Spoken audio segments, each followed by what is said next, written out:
What a fabulous, beautiful day for Weather and Ag in Focus. It's lovely outside. Thanks for coming to join me. Much appreciated. I just came in from what my pickup said was 43 degrees. I feel like it might even be more than that. And we're headed for a high in the 50s. But allegedly, we might even hit 57. So for those of you who want to celebrate those temperatures, now's your chance. I hear we're going to get a little bit of colder weather as we roll into the weekend. Not terribly, but a little cooler. So, Addison, would you happen to have some weather from Dean that you could share today? Bridgette, we have a couple of mild days in store for much of the area, and today, no exception, a beautiful spring day.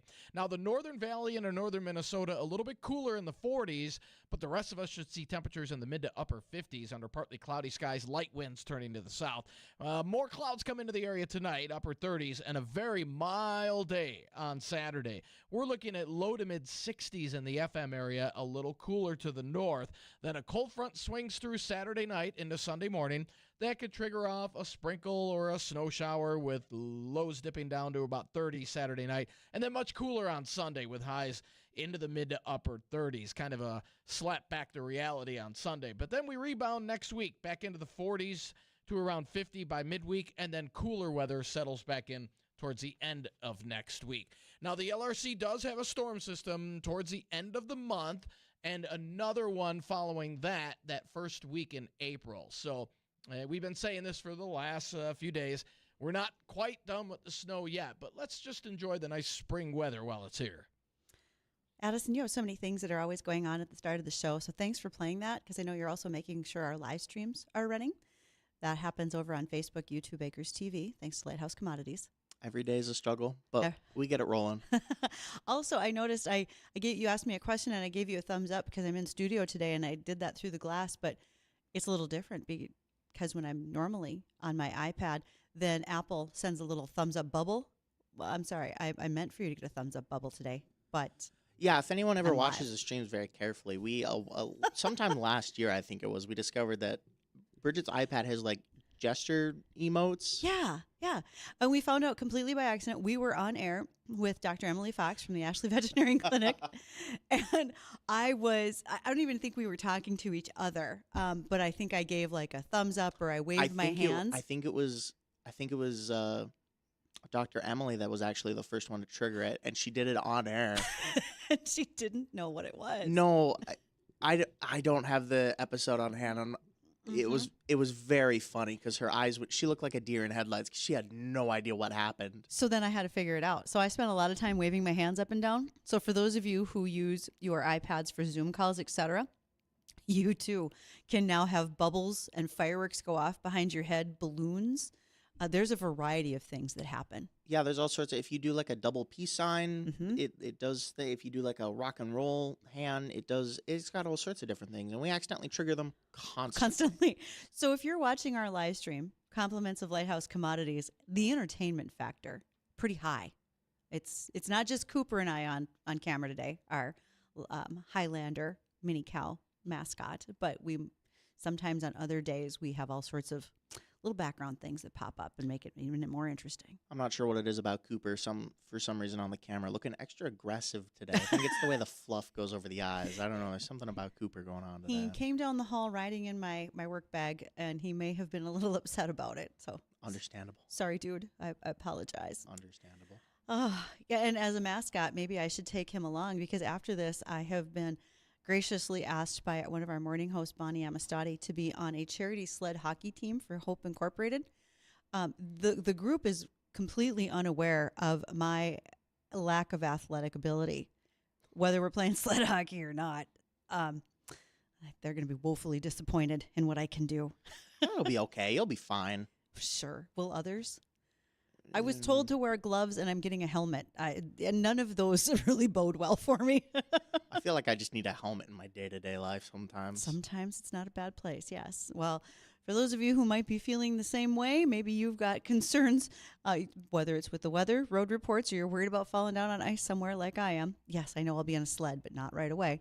You can give us a call on the JLA Insurance phone line, 701-293-9000. That phone number is brought to us by Nate Thorsrud. Nate's a farmer himself. He understands what these updates mean on your acres when it comes to our new crop insurance guidelines for the year. Give him a call, 701-371-0311. But then you can call me today at 701-293-9000. And also, I've got my inbox open for email. You can reach me on the Superior Grain Equipment inbox, ag@flagfamily.com. Superior Grain Equipment, they protect your farm future with superior grain storage, drying, and handling solutions. You can go to see them at superiourbins.com. All right, those are just a few things that are happening. Our weather was certainly brought to us by Progressive Ag. They're our risk management specialists, and we'll touch on the weather throughout today. Again, enjoy the time outside if you can. If you're working today, look towards evening. Our days are getting longer, and things look good. It's the first day of spring. Now, I know there's some consternation. Is it today, the 20th? Is it tomorrow, the 21st? I have some facts and figures on the first day of spring, Addison. Here we go. Do you want me to quiz you? Sure, let's make it fun. Okay. So what's the official name of the first day of spring? It's one of those sciencey sounding things we were told in school. This was a mistake. For as much attention as I paid in school, Well, it's okay. I got no idea. Do you remember just before the show started, you and I were talking about how impossible it is to correctly pronounce things Yes. from day to day? Okay, so the vernal equinox. That's not real. You made that up. No, it's not Vernon. That's a guy I know down in Minnesota who milks cows. So vernal equinox, very different. That is when the sun crosses directly over the celestial equator, meaning it's basically over the center of the earth. Before we started, I had heard Daryl Richardson give his Richardson report saying today the sun will be, I believe he said, 43 degrees. So our shadows are still a little bit longer than they will be as we get closer into summer. I did not know that. Well, now we do. Thank you, Daryl Richardson, for that little fun Daryl. fact. Yes. Now, also, religion plays a major role in Christian traditions because Easter, which will be Sunday, April 5th this year, is always the first Sunday following the first full moon after the vernal equinox. Now, I'm afraid that sounds like a question on an algebra test I was never going to get right. But there it is. So for those of you who are wondering how we set the calendar for Easter, that's it. It's a lot of stipulations that they got to follow for that one, huh? Well, also there's a guy by the name of Pope Gregory VIII. Had he not established the Gregorian calendar, most of which our world now observes, that was in 1582. Reversed a couple numbers there. 1582. Then every 128 years, the vernal equinox would have come a full calendar day earlier. That would eventually put Easter in midwinter. Add a little fun. Not going to lie, I have hunted for Easter eggs in snow. It does happen here. I was going to say that makes it seem easier because then you could follow the footprints. But I suppose if it's windy or still actively snowing, that could make it a little difficult. Depends how much the wind blows, considering the fact that as it was melting just 2 days ago, I found some items from a neighbor's garage that had blown over and then been covered by snow immediately. So, hey, it's like finding Easter eggs right now. I don't remember if it was earlier this week or sometime last week, but the wind can do impressive things with snow. I had a small snowdrift in front of my garage that I backed through when I put my car in my garage. And then I kind of sat in my car for a couple minutes before getting out. And then when I got out, and this was, 6-7 inches of snow. Sure. The tire tracks were completely gone. Like, not even like partially, just gone. Smoothed over. It wasn't even snowing. It was just the wind blowing snow back. This is what happens in the winter months. This is what happens with our wind. Now, have you ever used this term spring fever? Not recently. Some of us are getting that. It's nice out here. We're thinking about planting our gardens, about going out to the field, put a crop in the ground. Well, it's actually both psychological and physiological, and there are symptoms that go with it. Restlessness, daydreaming. There's another one here that I don't think we're going to want to share. While the exact cause is unclear, scientists believe that increased light, more exercise, and greater exposure of bare skin influence your hormone levels. Things I didn't consider prior to today's show. No, I had not either. So take your jacket off. Enjoy it. Feel the cool breeze.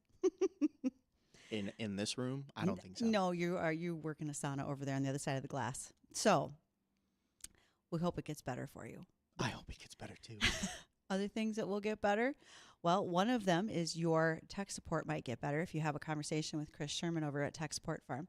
Because at techsupportfarm.com, he wants to make sure that you are not getting busted by hackers, that they are not getting into any of your personal information in your email, and so much more. He wants to secure those lines for you, but also any of the data that transfers around your farm. You can do a fence check assessment to see what your stability is for your security by going to techsupport.farm. We're going to take a moment to pick up the livestock report from the American Ag Network. And when we return, it's time for Market Uncovered with Gregg Hanson of Hanson Agri Commodities. I got a big list of questions for him from listeners and so forth. So hold on to your hat. There's not that much wind, but we'll be right back.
It is Friday, 1:23 in the afternoon, which means our next up guest will be Gregg Hanson with Hanson Agri-Commodities.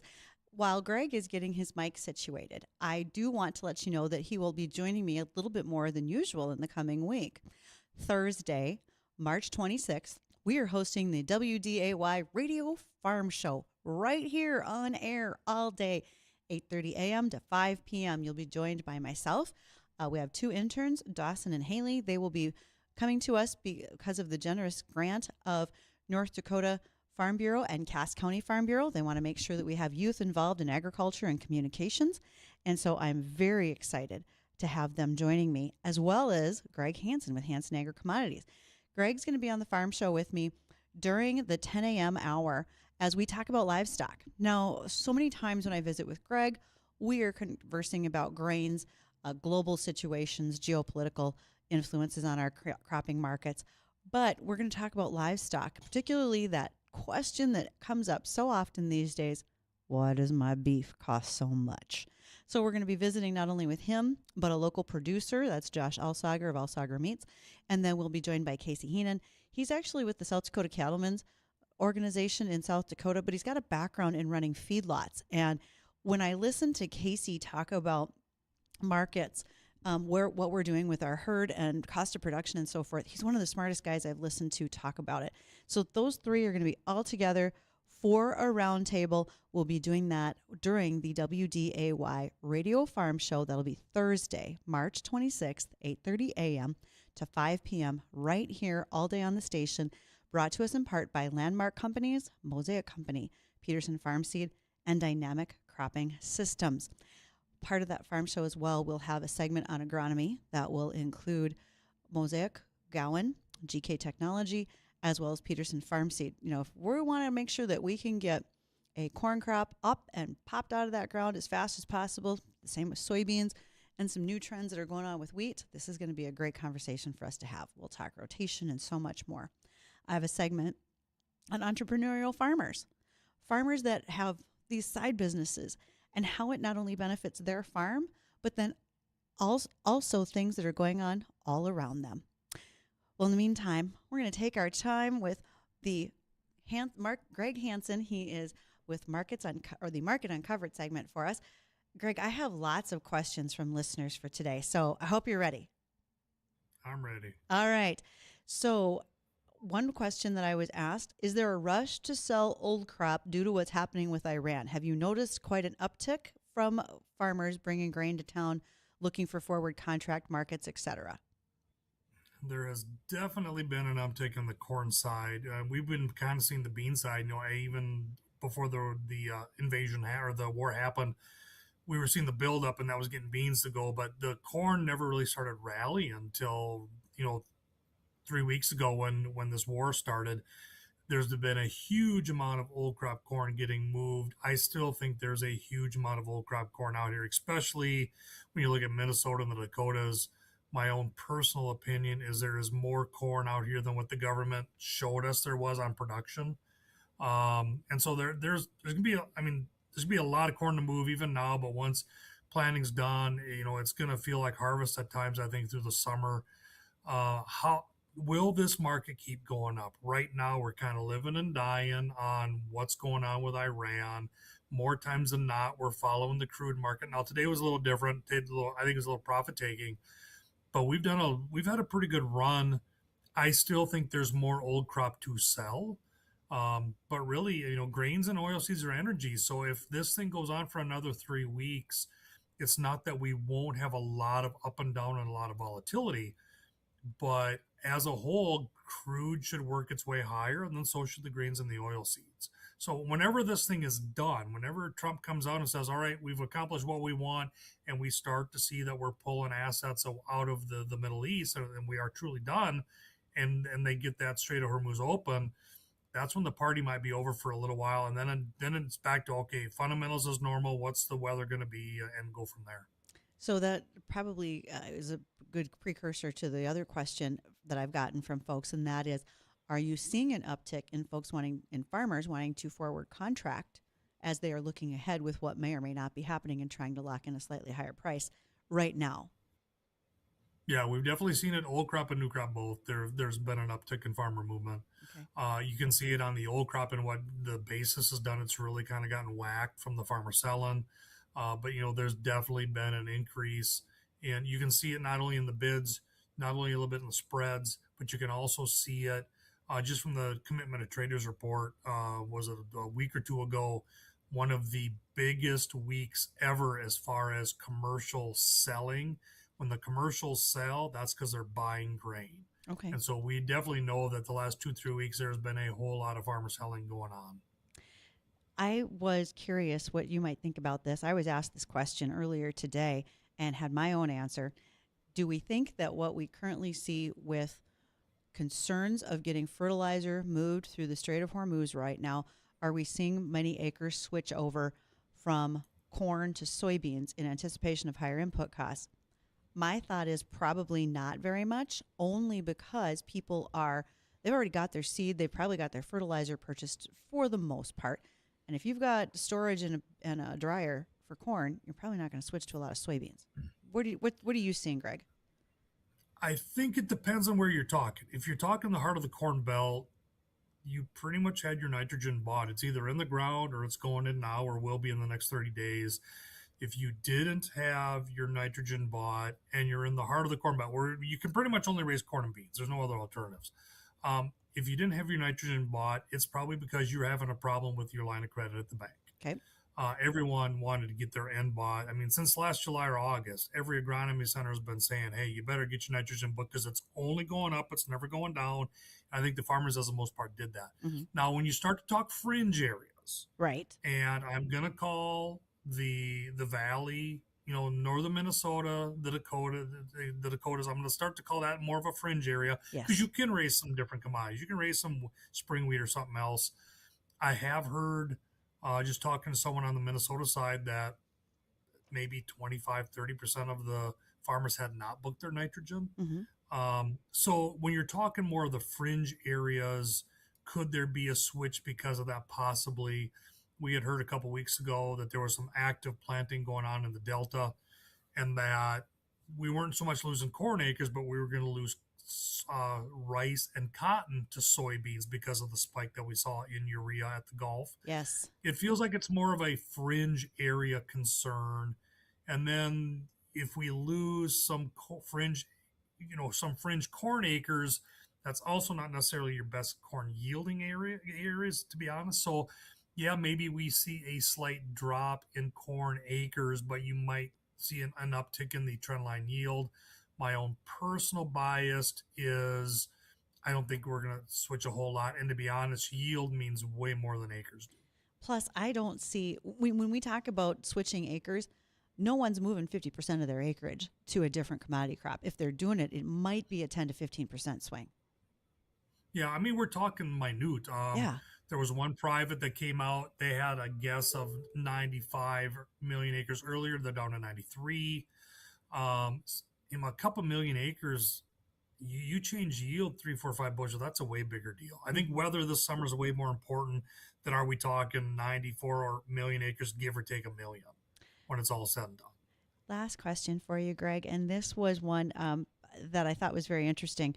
If you look back to 1979 and how the ag markets were setting up, we were seeing high fuel prices. We were concerned about the Russian grain embargo. There was a lot of climbing in interest rates, et cetera.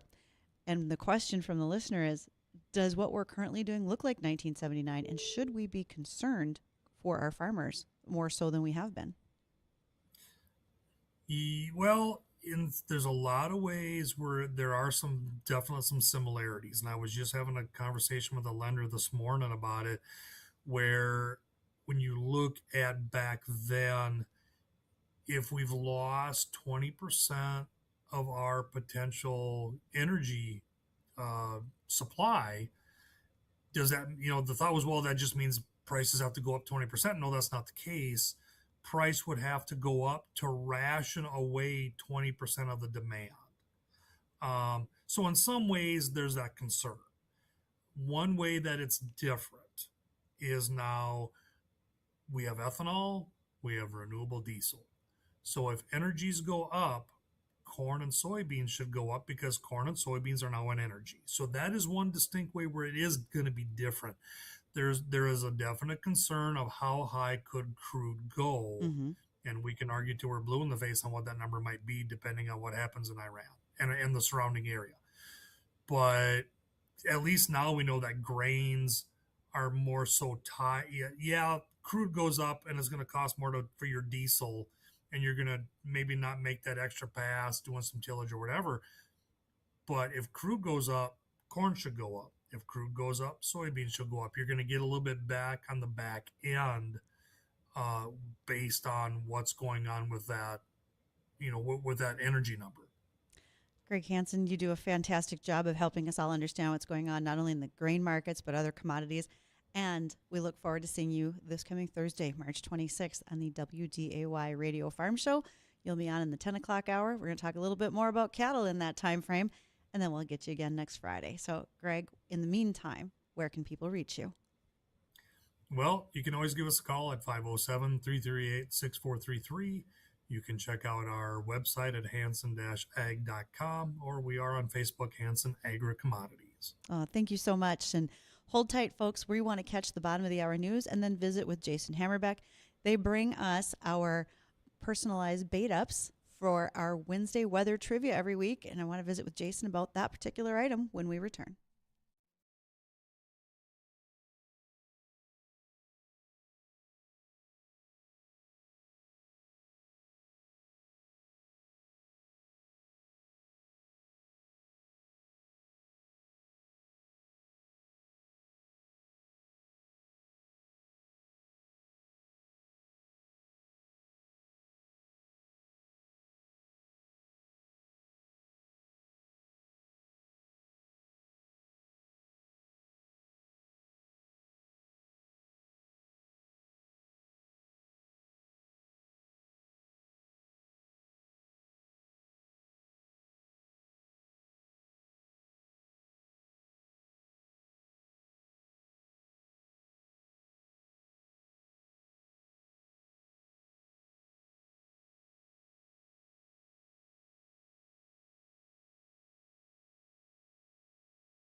I hope there's lovely weather and sunshine wherever you are. We are enjoying a day of into the 40s here in in the Fargo, North Dakota area.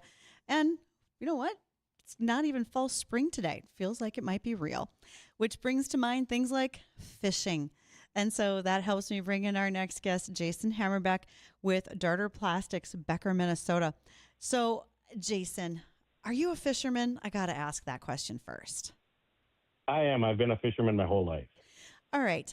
As a not good fisher person, meaning I'm super good at packing a lunch and bringing a book, I'm going to need some help from you. You are the very kind sponsor of our bait ups on Wednesdays for Wednesday Weather Trivia. And one of the things that you talk about with this little bait, if I could call it a bait bucket, it's not the big bulky one. You talk about not having to reach into the icy water to pull the bait out because this is so much better. But on hot summer days, does it still work? Where do you put the bait so the little minnows don't cook in it? How does this work? Tell me more. Yep, it still works because one end comes off and the little net inside that or basket that holds the minnows won't fall out that end, so you can replace your water as many times as you want. We recommend there's a 20-ounce one and a 35-ounce, so we recommend changing it probably within every hour at least. Okay. Oh, that's a good call. All right, let's change that out every hour. Maybe not leave it sit in the cup holder in the sun, perhaps. Correct. Yep, especially when it's really hot. Yep. Yes. So where did the idea come from to do these? Was it your own experience of fishing, whether a boat, a canoe, a kayak? So this was invented by a gentleman out in Pennsylvania. He was a kayak fisherman that was always looking for a better way to house his bait. So he had came up with I think he used a peanut butter jar the first time, and then it just kind of evolved and evolved and evolved. And he had it being molded over in China. And when it was bought by Productive Alternatives out of Fergus Falls, they moved the molds to us. We're primarily a plastic manufacturer, injection molding company in Becker, but we have some of our own products as well. So when we bought it, or when they moved it to us, then they were looking to sell the product. We had some other ones that fit with our line, especially with me being a fisherman, but we bought it about a year and a half ago. So primarily for kayaking, but it works great for ice fishing, so that's where we've seen the most growth with it. For people that want a whole hop, they can have a common bucket for their group, and then people can go off, and it has a lanyard that you wear around your neck, and so it's really nice to be able to be portable and move around on the ice. I never thought about the lanyard. In fact, thank you for bringing that up. I kind of forgot about it because let's say you're outside and you're using tip-ups, right? And you don't want to take a big bait bucket with you. This is probably the right solution. Yes. Yep, it works great for that. Okay, in the ice house, it gets full. Let's say you got 3 or 4 people in there fishing. Holes are open. There's cameras. There's lines down. Everybody's got stuff, tackle bags and whatnot all over the place. A bait bucket is just a disaster waiting to happen. Somebody's going to kick that thing and knock it over. So that's where you have the better solution. And there's no reason why every house shouldn't have, let's say, a personal bait up per hole. How's that grab you? Yeah, I think that sounds great. And you're right. You don't have to have the little minnow net because the minnows float up to you. You don't have to get your hands wet even to grab them out of there. Well, because if your hands are wet and smell like minnow, it's a little unattractive to grab your next bologna sandwich off the stack on the table, right? Yes, it is. And I know you're all playing cards in there. And then your hands are like baity and you're getting them all over your pinochle cards. Correct. See, I'm not good at the fishing part, but I understand the other activities that are going on at the same time. Yes, a lot of extracurricular activities in a fish hole. When folks are thinking about getting some of these bait ups, first of all, they can win one each week with us with Wednesday Weather Trivia. But if they want to reach out to you, Jason, do you stock them locally? Do folks need to come find you more closely at Becker? What's the best solution to getting these individual bait ups? The best solution is to go to our website. That is darterproducts.com, or you can call Roxy at 763-261-5000, extension 1. Roxy will make sure that you get your personal bait up. Again, there's a 20-ounce, and then what was the other size that you mentioned, Jason? 35-ounce. Okay, so we've got more than enough room to carry bait for anything that you might be doing, whether it's ice fishing, summer fishing, and so much more. yesterday I was on a conference call with some clients, and they were thinking about what would be unique swag, perhaps, to be giving for their corporate clients. I suggested the bait ups. Can you personalize those for corporations or small businesses that want to give away something local to their business clients? How can you do that and be helpful to them? Yes, we can, because it's a clear container. You can see through it. It's got the logo on two sides of it, but there is room if you wanted to put a custom decal. We can get that added on there for you as well. Well, that's how I got my first bait up. If we're all going to reminisce, my first bait up, it was a gift from another business. So I appreciate the work that you do, Jason. Thanks for joining us today to talk about the bait up from Darter Plastics. No problem. Thank you. You have a great rest of your Friday. All right, folks, when we return, we'll have a little touch on the weather. Also, a great thanks to Tom. He felt like I'm going to need a GoPro on my hockey sled later. I'm not sure that's a good idea either. We'll see how the rest of the day turns out for me, too. But when we return, we'll finish up with some headlines.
Okay, pen and paper. I've got some update information for folks to have.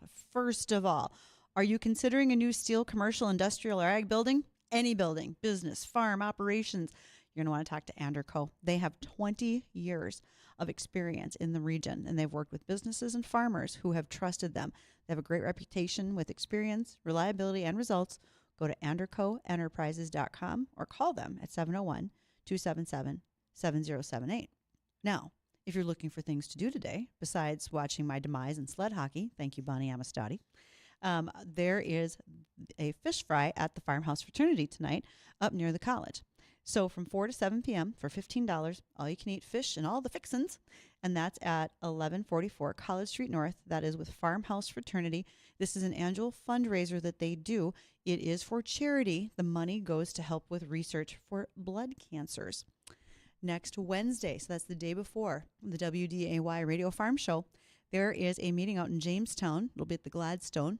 It's a grower meeting and an agronomy update brought by AgriSciences Biologicals. Starts at 10:30 in the morning. We'll have lunch involved. Ends by 2 o'clock. You will have the opportunity to hear some discussion on peptide technology, which works in advancing yields and lowering input costs. And then also Shannon Peterson, she's with Anchor Ingredients. She's got a specialty crop market update. So if you're interested in attending, you can drop me a message, ag@flagfamily.com. My inbox is brought to us by Superior Grain Equipment, and you can also call Joe Cole at 701-269-8607. We are winding down with the educational part of the winter season. People are picking up all their information just before they go to the field. Addison, I saw the light blinking. Do we still have a caller? No, he just needed to call and make a comment. That's Yes, just he fine. just wanted to brag and let us know how nice it is in Fergus and how not nice it is here. I don't know. It's not bad here. 50 degrees here. Yeah, I feel 60 in Fergus. things are getting better. Oh, I see you did send me a message. Yeah. I'm sorry. So says our temperature report it. from Chucker Al. Yes. Thank you. Okay, so thank you, Trucker Al. Yes, 60 degrees, he said. Just wanted to make sure that we knew that it was better there than it is here. And thank you for that, Al. It's one of his favorite recent pastimes, and I'm quite enjoying this character arc we're going through with him. I really enjoy this, just calling in to brag that the temperature is better where he is than... I'm not upset by that. I mean, everybody, when you get a chance to travel, you should share the goodness of it, including your temperatures. If you traveled about 20 feet directly towards me into this room, it's about 80 degrees in here. It's very tropical. There is a breeze in this studio at this moment. And for There's a those who are breeze. listening, you would be fascinated as to why is this such a big deal. We've had some AC, let's just say HVAC issues over the last few days. So when you see people going into the studio in their Bermuda shorts and tank tops, it's because it's a little warm. It's either because it's these warmer, rooms. it's just that's how Dean's chosen to dress Well, that given day. You're not wrong. And people wonder why I work remotely. So yes, we have that to ourselves. Oh, all right. A few topics to bring up. One of them is, as I mentioned earlier, when we get to the WDAY Radio Farm Show on Thursday, March 26th, brought to us in part by Landmark, Mosaic, Peterson Farm Seed, and Dynamic Cropping Systems. We're going to answer that question that's been on so many people's minds as to why is my beef so expensive? Here's a little side note for you. The Argentinian beef market right now has gone up tremendously. If you're living in Argentina right now, you have watched, since the last 12 months have expired, a 73% increase in beef costs. Now, in annual comparison, beef prices by percentage rose more than double the increase in chicken and more than triple that of pork. Now, year on year, the inflation in Argentina has reached over 32%, meaning that even in a country accustomed to high inflation, beef prices have been going at a much faster rate. And the impact is pretty clear. If you're looking at 2.2 pounds of beef, that cost an average of $6.60 at one time. 1 year later, that is now $11.50. What might be driving some of this? Their national beef production has really remained stagnant for decades at about 3 million metric tons, and their population has grown very steadily, increasing their domestic demand. Now, if we add this to the high international demand and lower production among main suppliers in the global market, that's looking at a scenario of very strong demand and a significant increase in price in dollars due to product scarcity. Is Argentina doing some export to the global market. Yes, and it's mostly on the high value cuts that have increased, going to the US, the European Union, Israel, and Chile. So that shift in export composition really boosted volumes abroad, and it's intensified the competition between local and international markets. So interesting, when we are concerned about our beef prices, others may be concerned even more so.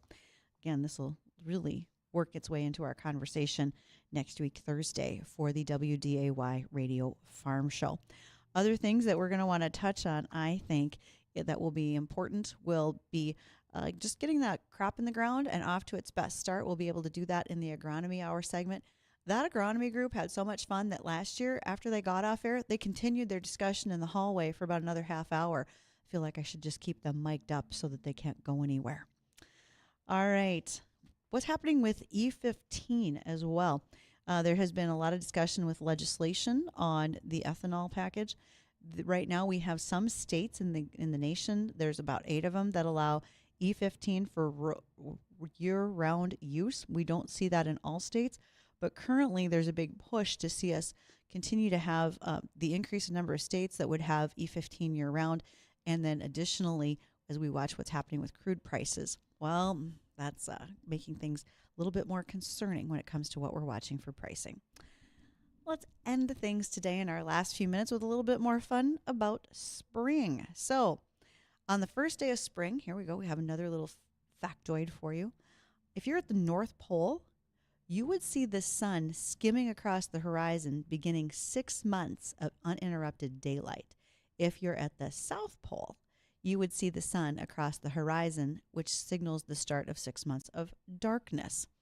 Either one doesn't sound fantastic. Somehow I'm going to need not only a change in my seasons, but a change in my day.